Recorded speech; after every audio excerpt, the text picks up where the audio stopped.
অনেক সুন্দর একটি জেলা কুষ্টিয়া। সেই কুষ্টিয়া জেলায় চলে আসলাম। শিলাইদহ রবীন্দ্রনাথের কুটি বাড়ি, অনেক সুন্দর একটি বাড়ি।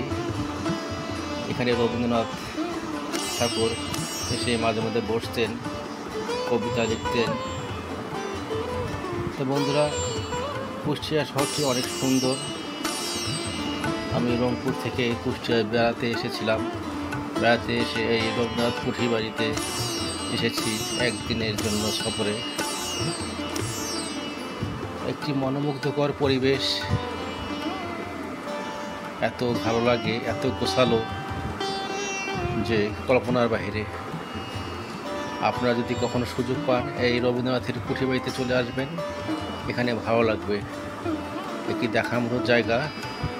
এখানে রবীন্দ্রনাথ ঠাকুরের কিছু ব্যবহার করা জিনিস আছে, যা আপনাদের সামনে কিছুটা হলেও তুলে ধরব। আপনারা আমার পাশে থাকবেন। এই ভিডিওতে লাইক, কমেন্ট, শেয়ার এবং সাবস্ক্রাইব করে দিবেন। আমি চেষ্টা করব আপনাদের আরও সুন্দর সুন্দর ভিডিও উপহার দেওয়ার জন্য। তো বন্ধুরা, আপনারা আমার পাশে থাকলে অবশ্যই আমি সুন্দর সুন্দর ভিডিও করে নিয়ে আসতে পারবো, আপনাদেরকে দিতে পারবো। আমি চেষ্টা করব বাংলাদেশের 64 জেলায় যে সমস্ত পর্যটক কেন্দ্রগুলো আছে এবং বাংলাদেশের যে সৌন্দর্য লুকিয়ে আছে সেগুলো তুলে ধরবো। এই যে এখন দেখতে পাচ্ছেন, এখানে দেখিয়ে দেওয়াই আছে কোনটা কী কাজে ব্যবহৃত। আপনারা দেখবেন, কমেন্ট করবেন, আমাকে জানিয়ে দেবেন। এটি রবীন্দ্রনাথ ঠাকুরের কিছু চিত্রকর্ম, তখন সে আর্ট করেছিলেন।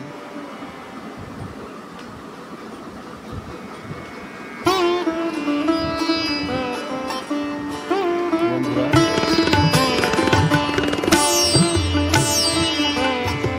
কাজী নজরুল ইসলামকে উপহারের উদ্দেশ্যে লিখেছিলেন।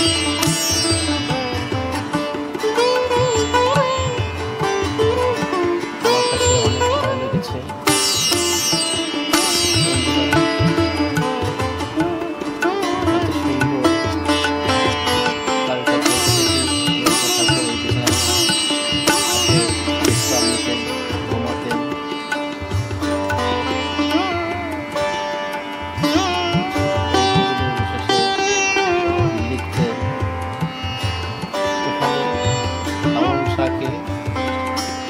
দেখেছেন রবীন্দ্রনাথ ঠাকুর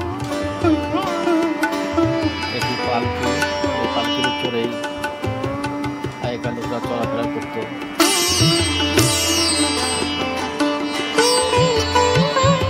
আজ এখানে রাখছি।